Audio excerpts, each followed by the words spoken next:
దోస్తులందరికీ నమస్తే. ఈరోజు మృగశిర కార్తీ కాబట్టి చేపలు ఎత్తుకపోరా అని మా అమ్మ తోలితే నేనేమో పోయి కుంట్ల చేపలు పట్టుకొచ్చిన. ఎందుకురా నీ ఊళ్ళో ఉండి చేపలు పట్టుకొస్తాను అని తిడుతుంది.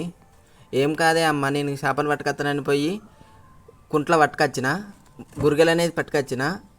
ఈరోజు చేపలు తినడం వల్ల ఆరోగ్యానికి ఎంతో మంచిదని అంటుంది. మృగశిర కార్తీ శుభాకాంక్షలు అందరికీ.